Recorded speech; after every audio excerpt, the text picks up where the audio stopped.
When you become so fixated on the life that others are living, you miss out on what's in front of you right now. Oh my fucking gosh, like girl, don't have a fucking stroke. Like when you compare yourself to others, it's gonna make you feel like shit. I'm so grateful for the experiences that I have so that I'm not in my 30s or my 40s or my 50s acting a fucking fool. Ain't that some shit? Give me a run for my money. There is nobody, no one that run me. So give me a run for my money. Hi everyone, and welcome back to Chats with T. I am your girl Tamesia Celeste. If you are new here, welcome. Come on in. If you are returning, thank you so much for coming back. Kisses, bites. I hope you guys are doing well. Today we are going to be talking about feeling behind in your 20s. As I'm nearing the end of my 20s and I'm going through my Saturn return, if you're into like astrology and stuff like this, shit's really like, it's heavy, but like I feel like I'm trying to make my way, but I don't know, y'all. I'm just out here trying to survive. I'm just out here trying to survive, honestly, because our 20s are messy. They're not meant to be perfect. We're not meant to have, you know, everything all figured out in our 20s, and our life is ultimately going to look different from others. We live in a digital age and we have access to so much, so we see other people and we're like, oh, we're not doing enough. Oh. Now you're sick, sad, and distraught because you see how someone else is living and you think that that should be your life also, but we're not all meant to live the same life, and that's okay.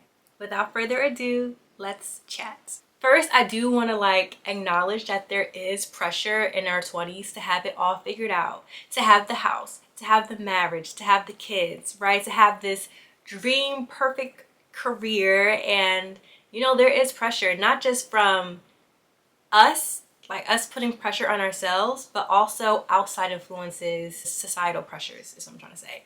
I feel like growing up for me as like a black woman, me just looking at previous generations and how things were back in the day, like everyone married young, you know, everyone started having kids really young. No one went to college, everyone just graduated or finished 8th grade. I mean, things were really different back then for black people. You were lucky enough to even go to school and get an education. So, but you know, I was under this impression and under the idea that I need to have it all together by 25. Forgive me, I'm looking at my pop-up frame, but I'm looking at you now. Okay. I was under the impression that you have to have it all together and all figured out by the age of 25. You need to go to school, graduate, then go on to college, major in something that's going to make you some money, right? And then work till you're dead, basically. Work till you're 65. Or they raised the retirement age, so you're not even retiring at 65 anymore. You're probably retiring at like 80. So you're like working and then like building your grave at the same time in America, unfortunately. And I can like look at my parents and, you know, see how they did a lot in their early 20s. When I first hit my 20s, I really thought I would have that same life. Not in a sense of like having kids really young, but just in a sense of like they had their own apartment, they had their careers going. I feel like how they lived back then, like the older generations, Gen X, boomers, things like that, it was different. And I feel like times are way different now. And just the idea of having 3 kids under the age of 25, working, doesn't feel like a dream to me. It doesn't feel like a dream life. And no offense to anyone, or no offense to my parents, because that's, you know, that's their life. They did find time to have fun and stuff like that. But I just feel like this idea to have it all together by 25, travel, meet the one, you know, your partner, you know, have a baby, buy a house, you know, settle down, work till you're 65. I feel like that's something that worked out back then, I feel like. But to me, I don't know if I really align with that anymore. It doesn't feel realistic to me. It doesn't really sound like the life. You know what I mean? And I'm working on trying to build my dream life, and that is me having to kind of let go of old ways of thinking and how I thought my life would be. Like, in a sense, grieving to make peace with the fact that I don't have that life. I'm 27 now, so it's like I thought I would have all that by 25 and I don't. And I'm grieving that in a sense, but I'm also grateful because I feel like everything that has happened has led me to where I am today. It has allowed me to evolve into the woman that I am today, who is sitting here giving you these gems. So for that, I am grateful. Most days, I'm just out here trying to survive. I feel like we all are. I think we all say there's this pressure to have it all together by 25, but it's like, what if you don't? Like, is life over? Like, when I hear younger generations, well, I'm Gen Z, but that latter half of Gen Z, when I hear them kind of being so afraid of like getting older and, oh my God, like I need to have this by 25, I gotta do all this by 25, I gotta have this, and this. It's like, in their minds, they kind of think that your life is over at 25. And at 27, I can tell you it's not over. Okay, unless you're 6 feet over, then your life is over. That's really what it is. But, you know, as long as you're alive and kicking, you're still able to build the life that you want to have. Even if you don't get it by this unrealistic deadline, you know, or timeline that you're putting yourself on, it doesn't mean that your life is over. And the digital age and how we can see everyone's lives on social media, like, I totally understand. When I first graduated college in 2019, you know, I definitely had like post-grad depression because I saw all my peers around me, like they were getting their careers in their fields, and I was just like, oh, like I was very happy for them, don't get me wrong, very happy for my friends at the time who were, you know, securing the bag in their fields, you know. But there was a part of me that did feel sad. There was a part of me that did feel lied to or like betrayed, because I was under the impression that, you know, you graduate high school, you go get your degree, did your 4 years of whatever you majored in, and then boom, you got your piece of paper. Okay, go apply for that job and you're gonna get it. But I applied to so many jobs. I was willing to take whatever money that I could take, because I'm a you know, I'm a fresh graduate, right? So I'm ready to take whatever I could, and I'll just, you know, deal with it and build my experience from there. But like, no one would hire me, and that was really depressing, because I was under the impression that go to school, you know, get your degree, get your career popping, you're good. But for me, it was really disheartening. So I worked retail for the most part, but I finally got my big break in 2022. Almost 3 years later, I finally got my big girl job, right? Isn't that insane? But everything happens for a reason. But I definitely, you know, at 22, 21, 22 when I graduated, definitely felt behind, you know, seeing my peers. Even some of my peers who didn't go straight into their career field, they went back to school. They went back to graduate school. So I was like, you know, what is Tamesia doing wrong? What am I doing wrong? Why am I not in the spaces that my peers are in? I feel like I did everything that was expected of me in my 20s. I'm still in my 20s, but you know, in my early 20s, and I'm really grateful for the experience because it allowed me to realize that what I did wasn't necessarily for me. I feel like there's less trial and error for me to do moving forward. I mean, I'm still going to have my trial and error. I'm still going to be experimenting and figuring out what is best for me, not just in a sense of a career, but just in all aspects of my life. So I feel like it's a little bit less legwork to do, especially in the career field, because like I said, I did it all. You know, I found my career in social work, and I don't know, I just felt like it's not for me per se. Now that I know that, I'm able to pivot and then kind of figure out, okay, if this isn't the line of work that I want to do, what can I do? Things are just so different. I feel like people in my generation, like Gen Z and even Gen Alpha after that, like, I don't know, I feel like a lot of us are not even going to see our 401k payout, because now the government they're able to get their hands in that now. Trump done something. I gotta find what, I'm gonna insert what Trump did or what he's trying to do, which has control over people's 401k. People in my generation and also Gen Alpha, we're not gonna see Social Security. What do you mean? That thing is supposed to be obsolete in another few years. And it's actually insane to me, because I've been pouring into that since I've been working at since I was 16 years old. So you mean to tell me when it's time for me to be retired in my late 60s, I'm not gonna see no Social Security? Ain't that some shit? Things that worked out back then, it doesn't work now. Like, times are so different, and we as a generation, we have to move different. We have to we have to do things and experiment with things and be a little bit unique with our approach to life and just our career and how we make our money and things like that. Because what we were promised back then is not what we have now. It's hard to get a fucking house. It's, you know, you have debt, like your 401k might be obsolete. You might not be getting them social securities, but they tell you to work till you're 65, pay into that 401k, and you might not even see the shit. Fuck it, we ball. There's definitely this pressure to have it all figured out by the age of 25 or even 30, but it just feels unrealistic because I feel like life is always just lifing. And what you may have thought you wanted at one point of your life is what you probably don't want anymore. Like what I thought I wanted in my early 20s and now I'm in my late 20s, it's completely different. It's a completely different ball game. Like the beauty is allowing yourself to pivot when necessary and being able to let go of what you thought you wanted to move towards what you actually need, you know. So even when it comes to like relationships too in your 20s, I'm not gonna lie to you, I spent the first half of my 20s just dumb in love. Even if the man wasn't in love with me, I was just dumb in love, honestly. But I feel like there's so many people around me who are in like relationships and they're engaged, and there's people that's getting married. I mean, people that I grew up with, went to school with.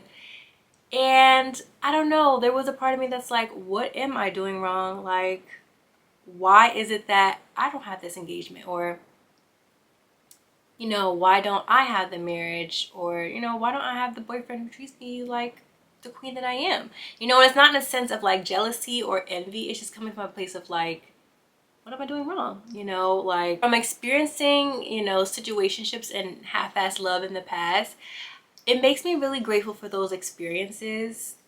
I'm no longer under this like, you know, my soulmate, and I have the knowledge that I didn't have back then but I have now, and that I can take with me and that I can share with you guys, you know. But I can definitely apply that to dating relationships moving forward. So for that, I am grateful.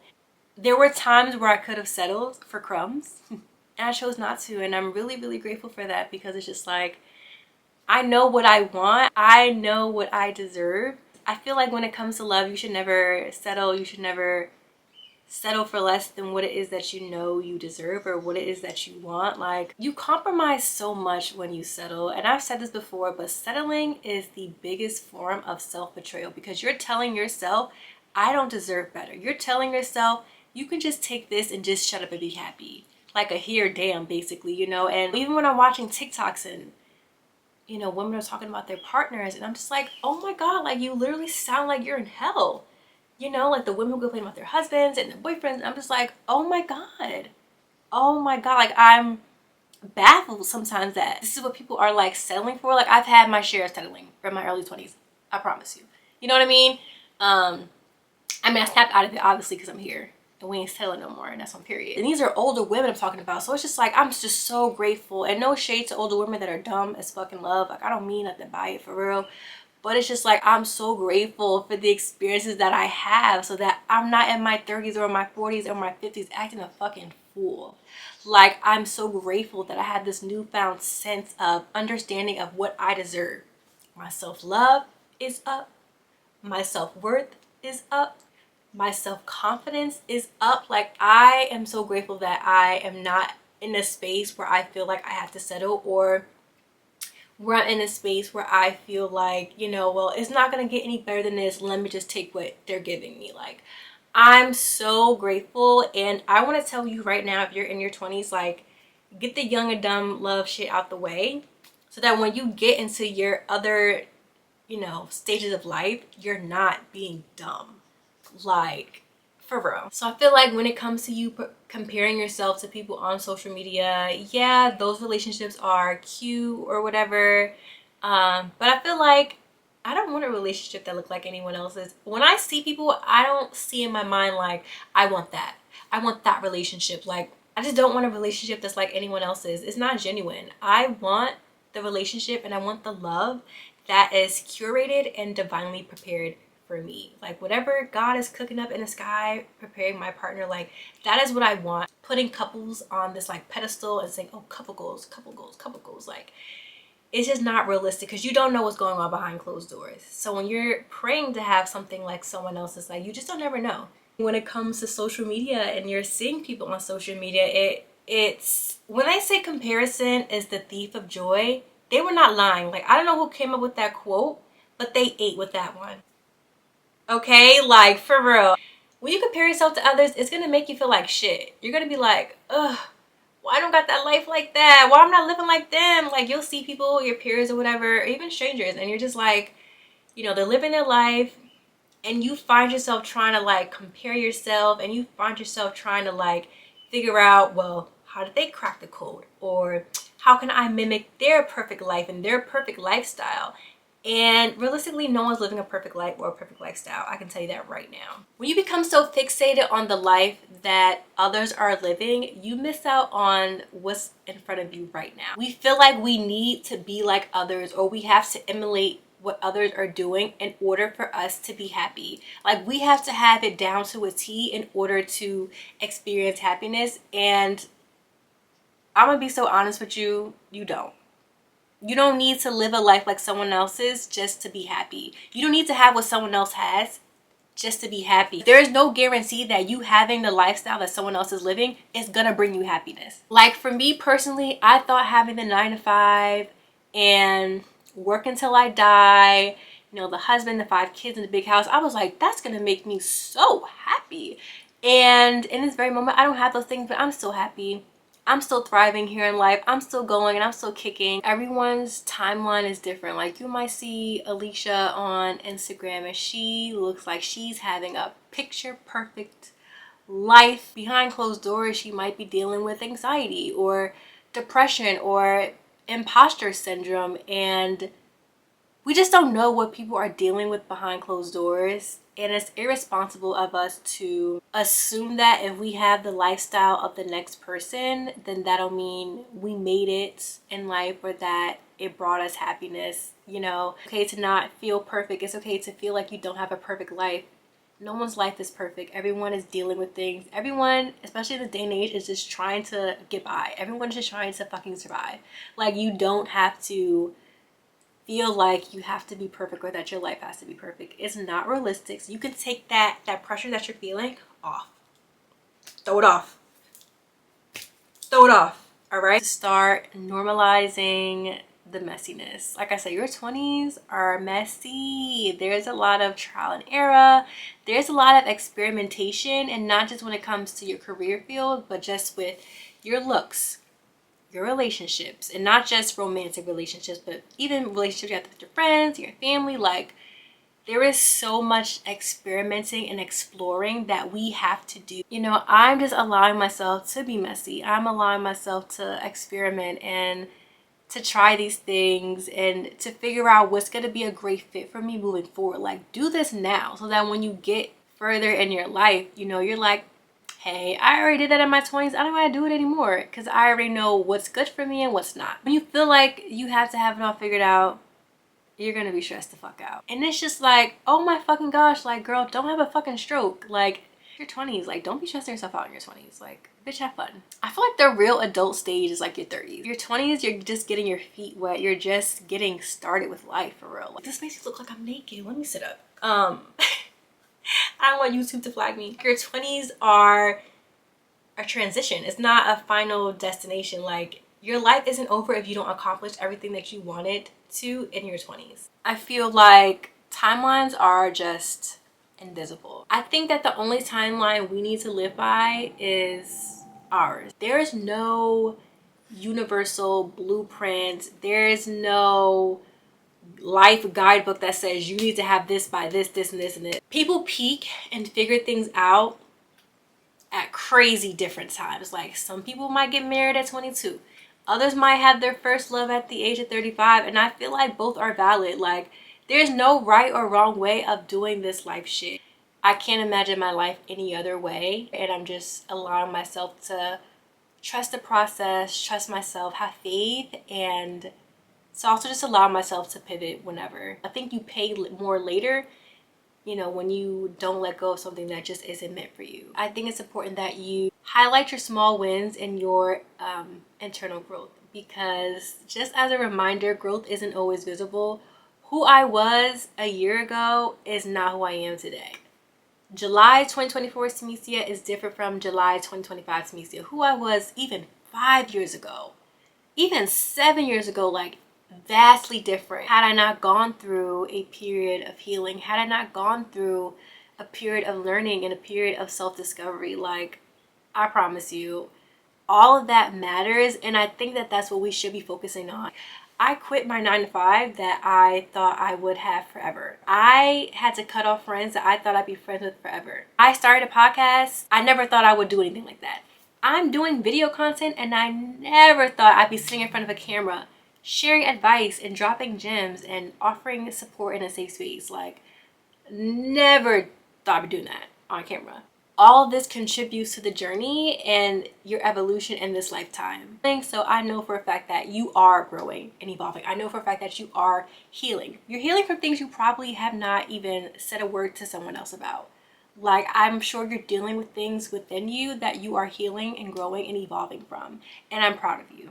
And I salute you, because it's not easy. You have to trust the value of slow progress. The relationship that's meant for you, the career that's meant for you, is not going to be Amazon overnight delivery or Amazon next day delivery. In a day and age with instant gratification, we can get in that mindset of feeling like, we gotta have it now. I need to have this by tomorrow. I gotta get this money by tomorrow. I think a lot of things in our life have to, they gotta go slow. Like, you have to take your time with things. There's beauty in that, and trusting the process and just allowing things to unfold in your life on its own timing and when it's meant to. Another tip that I would suggest is to definitely learn to curate a safe digital space. You might go on Instagram or you might go on TikTok and you get in this mindset of comparing yourself to someone. Now your vibes are off. Now you're in a tizzy. Yeah, don't be afraid to unfollow or block people. You don't have to subject yourself to something that makes you feel a certain type of way. Like, I've had to unfollow exes and just people that I've dealt with because it's just like, I don't need to see it, you know, I don't want to be bothered by it, and that's okay, that's my right. I don't have to have you on my timeline. Respectfully, I just don't. It's my timeline. How the hell are you gonna tell me? I definitely want to reassure you that you are not behind. You are on your way. And my raw, authentic, self, I don't have it all figured out. Nobody does. Nobody does. Imagine living a life where you have it all figured out. Imagine living a life where you know your every move, your every step that you're going to take, and every move that you're going to make. Like, imagine. Where's the suspense? Where's the mystery? Where's the... It sounds really boring when you think about it. If you know your every move and your every step that you're going to take, like, what kind of life is that to live? It's easy. I feel like life should be on, like, normal mode. Not easy, not too hard. I feel like sometimes life could be on hard mode, but I definitely think that there's beauty in navigating life and its challenges and the obstacles and the hardships. I feel like it really builds character. I feel like it really builds you. And I feel like a lot of things that happen to us, not even to us, let's reframe that. A lot of things that happen for us allow us to move forward with more peace, more understanding, more knowledge, more wisdom. You think you want something, and then life gives you something even better. And you're like, whoa. Like, this is way better than what I thought I wanted. Where you are is where you're meant to be, and you have to trust the process. You have to have patience. You have to have faith. Faith of a mustard seed. And walk by faith and not by sight. Yeah, I hope you enjoyed today's episode. Drop in the comments how you're navigating your 20s. If you're in your 30s or 40s, if you want to chime in, like, this is what I would do differently if I was in my 20s. You're more than welcome to. I am sure that my soul tribe is also open to that. I am so grateful for you guys. Thank you so much for tuning in. Again, I really hope you enjoyed today's episode. Don't forget to like, comment, and subscribe. I will see you next week on Chats with T.